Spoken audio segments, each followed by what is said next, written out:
नमस्कार, आप देख रहे हैं HT न्यूज इंडिया और मैं हूं आपके साथ श्वेता। तो चलिए रुक करते हैं आज की प्रमुख और बड़ी खबर पर। दिलबख्श करता हूँ।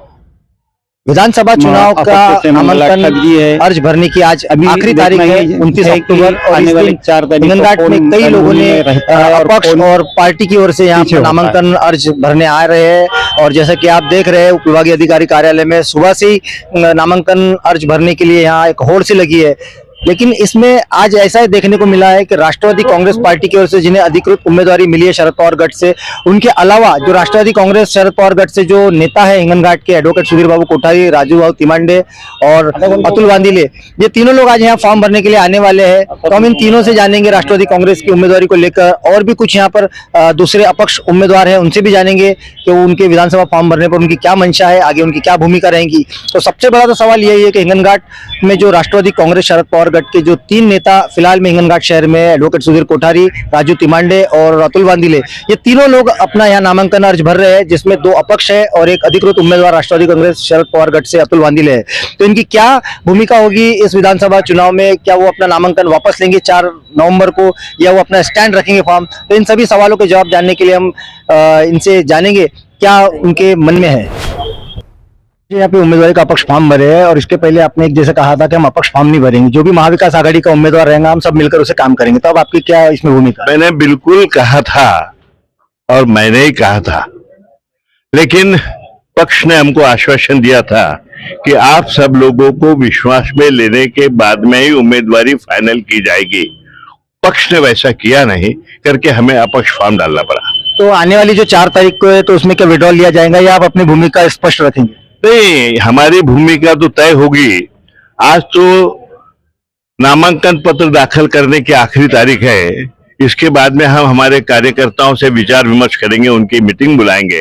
मीटिंग बुलाने के बाद में, सभा बुलाने के बाद में कार्यकर्ताओं का क्या मत रहता है उस अनुसार निर्णय लिया जाएगा। तो आपके अपक्ष फॉर्म भरने से क्या ऐसा माना जा सकता है कि आप राष्ट्रवादी से बगावत करने वाले हैं? प्रश्न बगावत का कहाँ है? शुरुआत पक्ष से हुई है। पक्ष ने हमको आश्वासन दिया था कि आप लोगों को सबको विश्वास में लेने के बाद में ही उम्मीदवारी तय की जाएगी। वो पक्ष ने नहीं किया। तो आपका ऐसा कहना है कि पक्ष ने, पार्टी ने आप लोगों को विश्वास में न लेते हुए किसी एक को उम्मीदवार दी है? बिल्कुल बिल्कुल। तो आगे आपकी क्या भूमिका होगी राष्ट्रवादी के प्रति? मैंने अभी आपको बताया कि हम हमारे कार्यकर्ताओं से विचार विमर्श करेंगे और उसके बाद निर्णय लेंगे। धन्यवाद।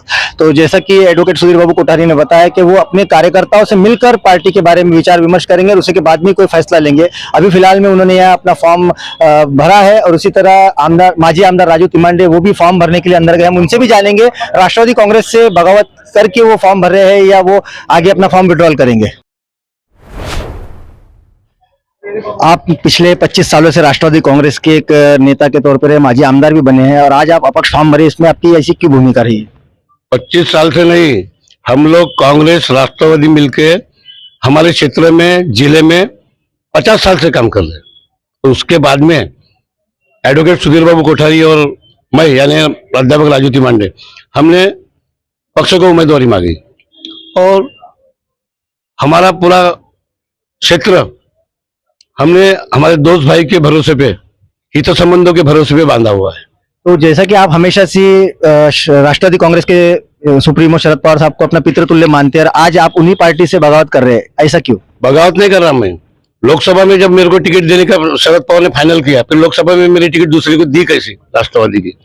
राष्ट्रवादी ने टिकट लेने के बाद में दूसरा उम्मीदवार उन्होंने दिया और अभी भी अगर विधानसभा में हमको डावलते हैं तो हमारा जो बेस है मतदार संघ का, कार्यकर्ता का, दोस्तों का, वो कहा जाएगा। तो इस बार आपको राष्ट्रवादी की टिकट नहीं दी गई, उससे आप नाराज कहीं ना कहीं नजर आ रहे हैं, लेकिन भविष्य में राष्ट्रवादी की ओर से आप फिर से कोई टिकट मांगोगे? देखो, बाप ने हमको छोड़ दिया तो हमको हमारा देखना ही पड़ेगा और भविष्य में हम देखेंगे हमको कहाँ जाना है, कहाँ रहना है। तो ऐसा समझ सकते हैं कि आने वाले दिनों में आप राष्ट्रवादी को छोड़कर किसी और पक्ष में जाएंगे? अभी हमने छोड़े, वो हमारा पूरा निर्णय हमारे कार्यकर्ता और दोस्तों के भरोसे पे है, निर्णय नहीं हमारा। तो जैसा कि एडवोकेट सुधीर बाबू कोठारी ने बताया था कि अपने कार्यकर्ताओं से चर्चा कर वो कोई फैसला लेंगे, यही बात माजी आमदार राजू बाबू तिमांडे ने भी कही है कि वो कोई भी फैसला लेने से पहले अपने कार्यकर्ताओं से चर्चा करेंगे, उसके बाद में कोई भी फैसला लेंगे। और भी कुछ लोग यहाँ पर आज फॉर्म भरने आए राष्ट्रवादी कांग्रेस से, जिन्हें उम्मीदवारी मिली है। प्रदेश सचिव अतुल वादिले वो भी अंदर में फॉर्म भरने के लिए आए हुए हैं। हम उनसे भी जानेंगे राष्ट्रवादी कांग्रेस से उनको टिकट मिलने के बाद में उनकी भूमिका क्या रहेगी और जिस तरीके से जो वो हो रहा है हिंगनघाट में राजकारण में, उस पर उनका क्या कहना है। आपने जो है राष्ट्रवादी की ओर से उम्मीदवारी का फॉर्म भरा है यहाँ पे विधानसभा को लेकर, इसमें क्या कहेंगे? आज मैंने फॉर्म भरा है महाविकास आघाड़ी के तरफ से, शिवसेना, राष्ट्रवादी, कांग्रेस तीनों पार्टी में, और कुछ इंडिया आघाड़ी की पार्टी है। जैसा आपसे सबका समर्थन हमको है, इंडिया आघाड़ी के माध्यम से सब आज आनंद का वातावरण है और हमको पूरा विश्वास है कि 100% हिंगनघाट, समुद्रपुर, सिंधी रेलवे विधानसभा क्षेत्र में परिवर्तन होगा। राष्ट्रवादी के जो नेता है हिंगनघाट के, उन्होंने अपना अपक्ष फॉर्म यहाँ भरा है और आपको उम्मीदवारी राष्ट्रवादी की ओर से अधिकृत मिली है। तो ये जो हिंगनघाट में राजकारण जो हो रहा है, जो अपक्ष के खड़े रह के आपको विरोध में जा रहे हैं, तो इस पर क्या कहना है आपका? लोकशाही ने अधिकार दिया है सबको फॉर्म भरने का। सब उम्मीदवार, कोई भी उम्मीदवार बन सकता है, पर हमारे जो नेता हैं, जो दो भी नेता, हमारे दोनों नेताओं ने फॉर्म भरा है, वो मेरे नेता, मेरे मार्गदर्शक है। मुझे ठाम विश्वास है कि मेरे नेताओं ने फॉर्म भरा है, पर वो मेरे साथ ही रहने वाले हैं, क्योंकि उनका आशीर्वाद मेरे साथ में रहने वाला है और पार्टी का आदेश है। महाविकास आघाड़ी के जो भी उम्मीदवार रहेगा उसके साथ में तीनों पार्टी के नेताओं को रहना पड़ेगा। तो अभी जो फॉर्म इन्होंने भरा है, तो क्या आपको ऐसा लगता है कि आप लोगों की चर्चा होने के बाद में फॉर्म उनके विड्रॉल लिए जाएंगे? नहीं, वो नहीं मैं बता सकता हूँ, पर मुझे विश्वास है कि वो नेता मेरे साथ में रहेंगे और मुझे आशीर्वाद दिया है उन्होंने कि आगे चल, तुम्हारे पीछे हम है, आशीर्वाद हमारा तेरे साथ में है। और पार्टी के आदेश है, माननीय शरद चंद्र जी पवार साहब के आदेश आने के बाद हमारे राष्ट्रवादी कांग्रेस पार्टी के कोई भी नेता हो, सबको काम करना पड़ता है, वो भी काम करेंगे, उनका भी आशीर्वाद मुझे रहेगा। रही शिवसेना, कांग्रेस, तीनों पार्टी हमारे ताकत से हमारे साथ में है और ताकत से पूरे नेता हमारे साथ में है, कोई प्रॉब्लम जाएगा नहीं। और केजरीवाल जी ने भी हमको समर्थन दिया है, आप पार्टी भी हमारे साथ में, इंडिया आघाड़ी हमारे साथ में करके परिवर्तन होना है 100%। मैं बता रहा हूं, पब्लिक में वातावरण वैसा बन गया है, परिवर्तन होगा। कारण कि जो हमारे किसान है, आज किसान की हालत काफी बेकार है। आज जो यहाँ पे आत्महत्या जो हो रही है, सबसे ज्यादा जो विदर्भ में आत्महत्या हो रही है, ये आत्महत्या होने का दोषी कौन है? दोषी भारतीय जनता पार्टी और सत्ताधारी पार्टी दोषी है कि हजारों किसानों ने आत्महत्या की है। इसका जवाब जब हमारे किसान पूछेंगे उनको, सत्ताधारी लोगों को, तो इनके पास में उत्तर देने के लिए आंसर नहीं है। करके हमको मालूम है पूरा परिवर्तन वातावरण है, परिवर्तन होगा, ठाम हम पे विश्वास है सबके ऊपर। तो ये थे राष्ट्रवादी कांग्रेस के अधिकृत उम्मीदवार अतुल भाऊ वादिले। इनका ऐसा कहना है कि इनके जो नेता है एडवोकेट सुधीर बाबू कोठारी और राजू तिमांडे, वो उनका आशीर्वाद लेकर वो फॉर्म भरने के लिए आए हैं और उनके नेता और जितने भी उनके पक्ष के जो वरिष्ठ लोग हैं वो सब मिलकर अतुल भाऊ के साथ में रहेंगे, ऐसी उनका यहाँ कहना है, उनकी ऐसी भूमिका है। और भी कुछ लोग यहाँ पर आए हैं फॉर्म भरने के, उनसे भी जानेंगे हिंगनघाट विधानसभा क्षेत्र के जो चुनाव की सरगर्मियां बढ़ चुकी है, उसमें फॉर्म भरने के बाद में उनकी क्या भूमिका होंगी। तो आइए हम यहाँ के कुछ लोगों से भी जानते हैं और यहाँ के जो लोग फॉर्म भरने हैं उनसे भी जानते हैं क्या उनकी भूमिका रहेगी इस विधानसभा चुनाव में। और आज विधानसभा चुनाव की आखिरी तारीख है फॉर्म भरने की। उसी तरह आज यहाँ पर सामाजिक कार्यकर्ता और शिवसेना के नेता विठ्ठल भाऊ गुड़गाने, उन्होंने भी यहाँ पे फॉर्म भरा, उनसे भी जानेंगे। आपने आज जो अपना फॉर्म यहाँ पे दर्ज किया है, क्या आपकी भूमिका है पक्ष भर के? जैसे मालूम पड़ा कि टिकट उबाटा को आते आते राष्ट्रवादी को गई, तो हमारे शिव सैनिकों की जो भावना आत हुई और सबने घर पे आके जो बोला कि अभी टिकट गई है, फिर भी अपन ने एक फॉर्म डाल के रखना चाहिए, फिर आगे क्या फैसला होता इसका जरूर फैसला करेंगे और जो भी करेंगे वो शिव सैनिक फैसला करेंगे, ऐसा ही मेरे को बोलना है। आज फॉर्म भरने की आखिरी तारीख थी तो फॉर्म भर लिए, अभी देखते 4 तारीख तक क्या फैसला करते शिव सैनिक। तो जैसे कि महाविकास आघाड़ी में शिवसेना, उबाटा, राष्ट्रवादी कांग्रेस और कांग्रेस, ये तीनों मिलके और भी कुछ मित्र पक्ष है, तो अधिकृत उम्मीदवारी अतुल वादिले को दी गई। उसके बाद में राष्ट्रवादी से भी कुछ लोगों ने बगावत करके फॉर्म अपक्ष भरा है और आपने भी शिवसेना के एक नेता होने के नाते आपने भी अपक्ष फॉर्म भरा है। तो क्या आने वाले 4 तारीख को आप विड्रॉल लेने वाले हो? अभी जो कुछ सहकारियों से बात करके जो कुछ डिसीजन होगा, निर्णय होगा, वो जरूर आप तक पहुंच जाएगा कि क्या कर सकते हैं 4 तारीख तक। तो यही कहना राष्ट्रवादी कांग्रेस के जो नेता है सुधीर कोठारी और राजू तिमांडे और अतुल वादिले, इन तीनों का भी यही कहना है कि हम आपस में बैठ के चर्चा करेंगे। तो फाइनल क्या होगा, किसे उम्मीदवारी रखी जाएगी, कौन स्टैंड रहेगा, कौन विड्रॉल लेगा? मैंने मेरी उम्मीदवारी अपक्ष भरी है, कोई पक्ष की तरफ से भरी नहीं है। और जो खड़े हैं, जो भी उम्मीदवार खड़े हैं, उन सबकी राय लेके या सब शिवसैनिकों की, मेरी मित्र परिवारों की राय लेके, सहकारियों की राय लेके जरूर इसका मार्ग निकालेंगे आने वाले 4 तारीख तक। तो विट्ठल भाऊ गुड़गानी ने भी यही कहा है कि वो पूरे अपने कार्यकर्ताओं से, अपने शिव सैनिकों से मिलकर चर्चा करेंगे, उसके बाद में कोई उनकी भूमिका ठोस सामने आएगी। तो अभी निगाह बनी हुई है 4 नवंबर की, जिस दिन फॉर्म विड्रॉल करने की तारीख है, और देखते हैं और क्या इस विधानसभा चुनाव में और आगे बदलाव होते हैं, कौन इसमें स्टैंड रहता है, कौन विड्रॉल लेता है। विधानसभा चुनाव का नामांकन जो आज आखिरी दिन है, उसमें आज हिंगनघाट विधानसभा क्षेत्र से नामांकन अर्ज भरने के लिए महाराष्ट्र नवनिर्माण सेना के भी उम्मीदवार ने यहाँ नामांकन अर्ज दाखिल किया। हम उनसे भी जानेंगे। आपने आज जो है फॉर्म भरा है, आपके क्या मुद्दे हैं, किन मुद्दों को लेकर आप अपने मतदाताओं के पास में जाएंगे? शिक्षा, आरोग्य और बेरोजगारी, इन मुद्दों के ऊपर। म्हणजे आम्ही शेतकरी भाग आहेच आणि आरोग्याची समस्या आणि शिक्षणाची समस्या या संदर्भामध्ये महाराष्ट्र नवनिर्माण सेनेतर्फे आमची उमेदवारी आम्ही या मतदारसंघात दाखल करत आहोत। याच्या उमेदवारी दाखल करण्याच्या आधी तुम्ही म्हणजे कोणत्या भूमिका तुमची होती आणि तुम्ही पक्षात आता नवनिर्माण सेनेमध्ये आले तुम्ही, आणि आता तुम्ही पुढील तुमची काय भूमिका असणार? उमेदवारीच्या माध्यमातून महाराष्ट्र नवनिर्माण सेनेचे जे जुने कार्यकर्ते आहे, या जुन्या कार्यकर्त्यांना एकत्र घेऊन महाराष्ट्र निर्माण सेनेचं जे काम जे मागील काही वर्षामध्ये रखडलं होतं, ते काम पुन्हा एकदा नव्यानं सुरुवात करण्याची या निमित्तानं आमची इच्छा आहे। आणि त्यासाठीच माननीय राजसाहेब ठाकरे यांच्या नेतृत्वात आणि मार्गदर्शनात आज आम्ही या ठिकाणी महाराष्ट्र नवनिर्माण सेनेची उमेदवारी दाखल करत आहोत। हिंगनघाट विधानसभा चुनाव में एक और यहाँ पर आरपीआई अम्बेडकर गढ़ के नेता अनिल मून यहाँ पर आए, उनसे भी जानेंगे उनके इस फॉर्म भरने के बारे में। आपने आज यहाँ नामांकन अर्ज भरा है, आपका क्या ऐसी वजह रही जिसकी वजह से आपने आरपीआई अम्बेडकर गढ़ से फॉर्म भरा है? आज Republican party of India Ambedkar से मैं अपना नामांकन यहाँ पे दे चुका हूँ। मैं 30 साल से Republican party of India Ambedkar, ये पक्ष जो है वो 1990 में ये पक्ष का रजिस्ट्रेशन हो चुका है। इसी में रामदास जी आठवले कार्यरत रहते थे, पर रामदास जी आठवले ने अपने खुद के स्वार्थ के लिए वो पक्ष का फायदा लिया और भाजपा के साथ में युति करने के बाद में उनको पक्ष से निकाल दिया। और ये जो Republican party of India Ambedkar है, ये बहुत बड़े पैमाने पे 30 राज्यों में ये पक्ष का काम चल रहा है। वो पक्ष ने मेरे को टिकट दिया है और इसलिए मैं आज नामांकन दाखिल की। तो आपके क्या मुद्दों को लेकर आप विधानसभा में अपना नामांकन अर्ज भरे? मेरी लड़ाई जो प्रस्तापित राजकीय लोग हैं उनसे नहीं है, मेरी लड़ाई है मेरे समाज के लोगों से, जो 5 साल के बाद में अपने मुंडी ऊपर करके चुनाव लड़ते हैं और 5 साल में कोई भी समाज का काम नहीं करते। इसके विरोध में मेरी उम्मीदवारी है। मैं 30 साल से जुड़ा हुआ कार्यकर्ता हूँ, मैं अम्बेडकरी आंदोलन देख चुका हूँ और खुद लड़ चुका हूँ।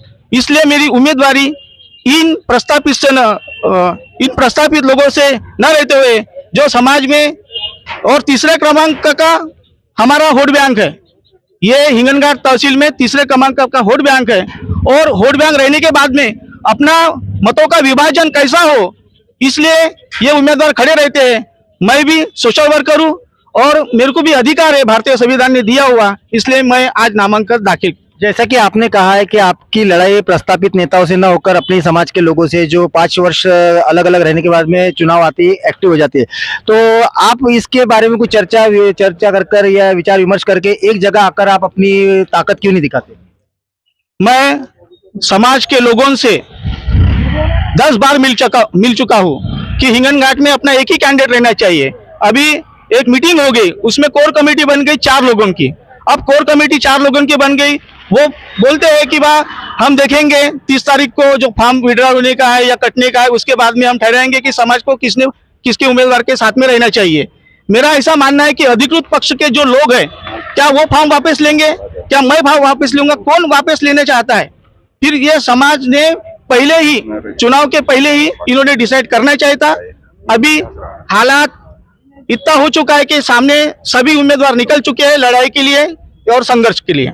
तो मतलब आपका यही कहना है कि अगर सब लोग, समाज के लोग एक जगह आके चर्चा कर कर किसी एक उम्मीदवार को रिंग में उतारना चाहिए था, लेकिन ऐसा नहीं हुआ, जिसकी वजह से आपने उनके विरोध में जाके अपना फॉर्म भरा, ऐसा आपका कहना है? हो इसलिए कि वो 5 साल के बाद में कि नहीं उसके मुंडे ऊपर हो जाते कि मेरे को चुनाव लड़ने का, ये पक्ष की टिकट लेने का है। 5 साल में अम्बेडकरी समाज में काम क्यों नहीं करते, आंदोलन क्यों नहीं करते? लेकिन आपने इसके पहले कई बार दूसरे पक्ष में जाके काम किया, आपका भी ऐसे कई जगह पे नाम रहा है कि आपने किसी जैसे बीजेपी या और भी कोई पार्टी में आपने रह के काम किया। आज आप आरपीआई अम्बेडकर गढ़ से नामांकन भरे, तो कहीं ना कहीं आप पर भी वो इल्जाम लगता है जो आप दूसरों पर लगा रहे हैं। मैं 30 साल से रिपब्लिकन झंडा लेके खड़ा हूँ। मैं किसी पक्ष का दुपट्टा डाल के और झंडा लेके उसका प्रचार किया नहीं हूँ। मैं किसी पार्टी का सदस्य नहीं हूँ। मैं सिर्फ रिपब्लिकन पार्टी, समता सैनिक दल और भारतीय बौद्ध धर्म सभा जो बाबा साहब ने स्थापन किया वो संगठन से कार्यकर्ता जुड़ा हूँ। और हिंगन घाट में 30 साल से यही मेरा प्रयास रहा है कि डॉक्टर बाबा साहब अम्बेडकर ने जो संस्था दी वो संस्था के ऊपर काम करना। तो जैसा कि अनिल मुन इन्होंने कहा है कि 30 वर्षों से आरपीआई अम्बेडकर गढ़ के ये काम कर रहे हैं, उनके झंडे के तले ये हमेशा से समाज कार्य करते आ रहे हैं और इनकी ये भूमिका स्पष्ट है। उन्होंने कहा है कि उनकी लड़ाई प्रस्तावित से न होकर उनके ही समाज के जो अलग अलग गट है, घटक है या उम्मीदवार है उनके साथ में है। अब देखते हैं आने वाले विधानसभा में और क्या क्या ऐसे बदलाव आते हैं जिससे वोटर जो है वो कहीं ना कहीं असमंजस की स्थिति में है। समाज के जो उम्मीदवार है उनमें कहीं ना कहीं वोट का बंटवारा होगा, ऐसी भूमिका इनकी ओर से नजर आ रही है। हिंगनघाट विधानसभा चुनाव के लिए फिर से एक बार युवा चेहरा वंचित बहुजन आघाड़ी की ओर से अश्विन तावड़े, ये भी इन्होंने आज अपना नामांकन अर्ज दाखिल किया। इनसे भी जानेंगे इनकी विधानसभा को किस मुद्दों को लेकर ये जनता के पास में जाने वाले हैं, क्या आपकी भूमिका रहेंगी इस विधानसभा चुनाव में? इस विधानसभा क्षेत्र के चुनाव में जो हमारा प्रथम मुद्दा है युवाओं का रोजगार, शिक्षा का मुद्दा है। और सबसे बड़ा शिक्षा का जो मुद्दा है, युवा को शिक्षा के लिए बाहर जाना पड़ता है, वो हमको रोकना है। और रोजगार जो है, रोजगार के लिए लोगों को बाहर जाना पड़ रहा है, उसको हमको रोकना है। रोजगार हमको यहाँ पे उपलब्ध करा के देना है सभी युवाओं के लिए। और साथ ही जो विकास के नाम पर सिर्फ भकास दिखाया जा रहा है रोड और नाली के, वो कुछ विकास नहीं है। हम शिक्षा के लिए इतना काम करेंगे कि उसकी कोई हद नहीं होगी, उतना हम काम करेंगे। साथ ही जो आरक्षण के नाम पर महाविकास आघाड़ी और महायुति जो गलत काम कर रही है उस काम को हम रोकेंगे। अभी जैसे कि आरपीआई अम्बेडकर गढ़ के अनिल मुन इन्होंने भी नामांकन दर्ज किया और उन्होंने यहाँ पर अपनी एक भूमिका स्पष्ट की है कि मेरी लड़ाई स्थापित नेताओं से ना होकर मेरे समाज के जो लोग हैं जो विधानसभा चुनाव आने के बाद में मुंडी ऊपर करके खड़े होते हैं, उसके लिए आप क्या कहेंगे? अम्बेडकरी मूवमेंट में काम करने वाले कई नेता है, जैसे अभी हम देखे बीएसपी का उम्मीदवार है कि वो भी डमी कैंडिडेट सबको मालूम पड़ गया। और रही बात अभी आपने जिसका नाम लिया उसका कोई विषय बनता नहीं है। और रही हमारी बात, वंचित जो बहुजन आघाड़ी है वो कोई साधारण पार्टी नहीं है और साधारण उस पार्टी का अध्यक्ष नहीं है। इस पार्टी का अध्यक्ष वो है जिसने इस देश का संविधान लिखा, उसके वो पोते हैं और उन्होंने इस पार्टी का शुरुआत की है। उस पार्टी का सिद्धांत है कि देश में पूर्णतः संविधान लागू हो और उसलिए हम ये लड़ाई लड़ रहे हैं। और रही समाज की बात, समाज ने ठाना है कि पूरे समाज समर्थन के साथ पूरे समाज ने वंचित बहुजन आघाड़ी को अपना नेता माना है और इस नेता को आगे जाने का काम वंचित बहुजन आघाड़ी करेगी। तो क्या लगता है इस बार विधानसभा चुनाव में जातीय समीकरण होगा या लोग विकास और शिक्षा के ऊपर, रोजगार के ऊपर मतदान करेंगे? इस विधानसभा क्षेत्र में जब से ये शुरू हुई तब से यहाँ पर जाति का राजकारण चालू है। अगर हम मानते हैं, हम संविधान मानते हैं, तो हम कहना चाहते हैं उनको कि अभी तक जो जातियों का राजकारण कर रहे हैं उसको भी रोकना पड़ेगा। जैसे आज तक उनके भाषा में कहे जाए हिंदू, हमने आज तक इस विधानसभा क्षेत्र को हिंदू ही आमदार दिए है। और दूसरी बात कहे जातियों की तो हमने तेली और कुंभी आमदार दिए। लेकिन हमने इस बार ये ठाना है कि इस बार ओपन में से एससी का बुद्धिस्ट आमदार बनाएंगे। हमारा जो घटक है मूल, जैसे बाबा साहब ने कहा है एससी, एसटी, ओबीसी और मुस्लिम, इनको सबको लेकर हम यहाँ पर अपना गठबंधन बनाकर अपनी सरकार बनने की कोशिश करेंगे। तो ये थे युवा उम्मीदवार अश्विन तावड़े, वंचित बहुजन आघाड़ी से इन्होंने अपना नामांकन यहाँ पे दर्ज किया है और इनकी भूमिका स्पष्ट है रोजगार, शिक्षा और विकास को लेकर।